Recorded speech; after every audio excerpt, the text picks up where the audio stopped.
No game in a post-apocalyptic setting can be too many. Another confirmation, a city building strategy with indirect control from the German studio Gentleman. In the hostile world of Endzone a World Apart, you can create something out of nothing and make the inhabitants of a square settlement happy. The year is 2021. Many nuclear power plants are blown up in a terroristic attack. The invaded planet has become uninhabitable. For 150 years, the few survivors have been hiding underground and finally decide to escape to the surface in an attempt to revive the desolate planet. Stampede plot, yes, like many elements from Settlers, Banished, Strongholds and Frostbank. We have a decrepit bus acting as a town hall and a handful of adult and children building a new world. The game won't start with a perfectly green field. You will have to cultivate and create is an ugly, radioactive meadow and try to survive. For the functioning of the world, Endzone offers a system of distributing of tasks between workers. If you want to build a building, you shouldn't expect all the available people to automatically run up and start working. There are no direct assignments to specific character here either. The player's role is passive. There are a number of professions: builders, watermen, foresters, engineers, tailors, hunters, and so on. The task is to take care of the balance, that is, properly distribute people so that all the gears works. True, sometimes there are problems with AI failure when the allocation of task doesn't work correctly. You can't rush it or you will encourage the decline balance of production chains, which will cause a massive pestilence of sellers. Finding it is not easy, but that is a fun and difficulty. Most importantly, don't expect a single strategy to work the same way in all missions. You have to consider the effect of the environment, which is in one moment will make you turn your priorities upside down. The player has a timeline that shows upcoming events. A drought is coming is worth saving water, radioactive rains are coming, you better stock up on a protective suits and assign extra activators to clean up a contaminated food. Colonists are flesh and blood people, not infantry. You do what you want to do. They want to eat and drink, they need to be protected from radiation, they can get angry. And most importantly, they age and die.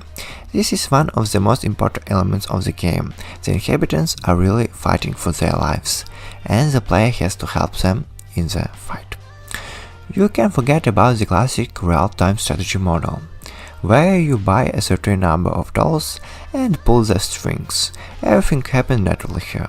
People have families, children grow up and start working, and first they have to get an education in school and help out as much as they can. Someone dies, relatively will want to bury him, so it's better to send the body to the grave digger in the cemetery, rather than leave it on the street, lowering morale. Someone falls ill, should go to the hospital to the medic, and sometimes virtual people just want to go to the pub, have a beer and smoke. In addition to professional toilers, Endzone also has a freelance workers who do not sit idly and buy end to the deliveries. For example, to build a building you need materials, mostly wood and scrap, and someone has to collect or extract raw materials, then take it to the warehouse, and after the necessary resources are accumulated, the builder comes in the stores process. This little thing happen in a real life, but most strategies omit or simplify them. It is worth nothing that the ugly buildings of trash, rusted sheets and pieces of scrap metal perfectly fit in the atmosphere, but not always stand out against the background or of ruins and other objects, and is uncomfortable. Gradually, the colony in the science center will invent new buildings. The technology tree is small, but that is good, because you will have enough to control. Over time, we will start sending expedition, exploring abandoned buildings, finding new resources, and fighting gangs. It would seem that an autistic depiction of human community activity brings with a problem of inheritance, and it does. Although the developer have take care of 2 and 3 times the speed of the gameplay, the project lacks dynamism. Endzone is a game for the patients and those who want to understand the complex system with interesting gameplay.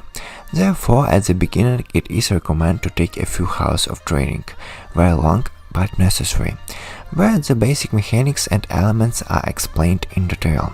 The tutorial with coverage of every aspect and nuance for those who have forgotten or do not understand deserves special praise.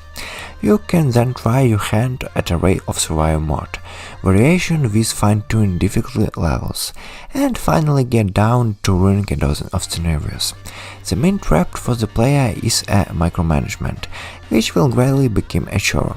Managing a colony of a few dozen commoners is easy, a few hundreds is a headache. There are no task automation here, so you have to determine work areas to scrap collecting, plants hunting and more manually, and making sure they are up to date. The problem includes notification. Information about some events appears, but it serves uncomfortably. It takes the violence of the player to spot a missing word unit and assign a replacement in time, and in accelerated mode not to miss the crucial from the settlement of the danger, or lack of the resource is not always possible. It is better to put autosave, so that in case of miss to replay a difficult moment. Evaluating Endzone, a word of part, is simple. It's a quality strategy with no significant technical problems or glitches. Most of the time you feel like you are part of society that is on the verge of extinction. This is aided by great adoption material, apolitic music and graphic backgrounds that perfectly reflect the world around you. A decent level of simulation of the inhabitants' here neighbors with the need to careful control.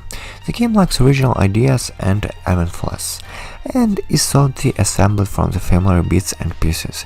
This is good, but not everyone will like it. And experienced strategists will quickly say, "I've seen it all before."